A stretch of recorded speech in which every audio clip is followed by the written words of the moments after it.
Hello viewers, welcome to PP spicy kitchen. আমরা দিয়ে কাঁকড়ার টক কার না ভালো লাগে।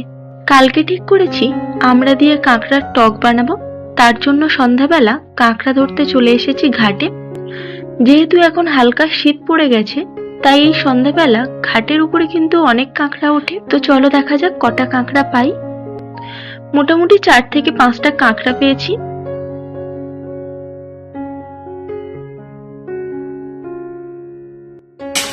এরপরে চলো গাছ থেকে আমড়া পেড়ে আনি।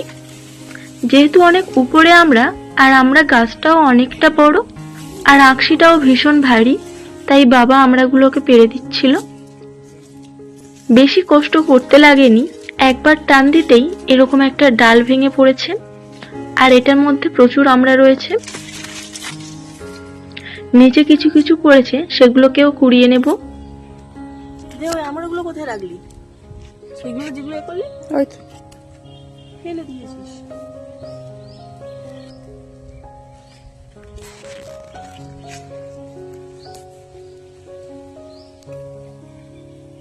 কত পুকুরে পড়ে গেল। দেখো অনেক কটাই আমড়া হয়েছে। চলো এবার বাড়িতে যাওয়া যাক। তো বাড়িতে এসে আমড়া আর কাঁকড়াটাকে ভালো করে ছাড়িয়ে নিয়েছি।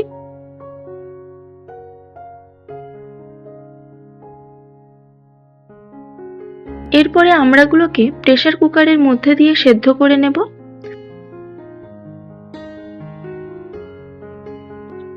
2 থেকে 3টে হুইসেল দিলেই হবে। আমড়াগুলোকে ঢেলে নিয়ে একটু ঠান্ডা করে নেব।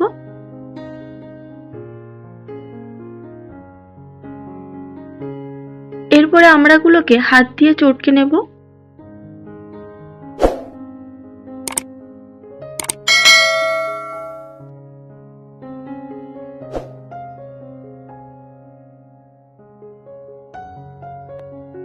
কড়াইতে দিয়ে দেব 1 চামচ সর্ষের তেল, দিয়ে দেব 1/2 চামচ সর্ষে।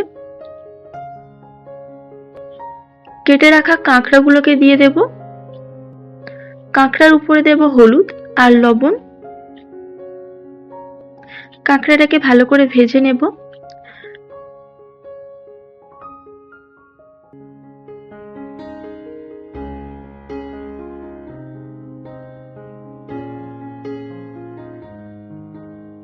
এরপরে আমড়াটাকে দিয়ে দেব জল সমেত। এরকম ভাবে ফুটতে দেব একটু।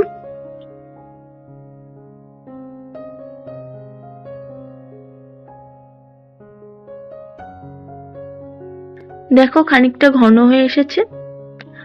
এরপর পরিমাণ মতো চিনি দিয়ে দেব। আমড়া কাঁকড়া এটাকে টক বলা হয়, তা সত্ত্বেও খানিকটা চিনি দিতে লাগবে, কেননা আমড়াটা খুবই টক।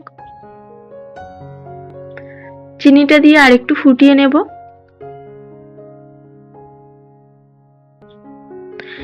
এরপরে নামিয়ে নেব। তো কেমন লাগলো আমড়া আর কাঁকড়ার টকের রেসিপিটি কমেন্ট করে অবশ্যই জানাবে।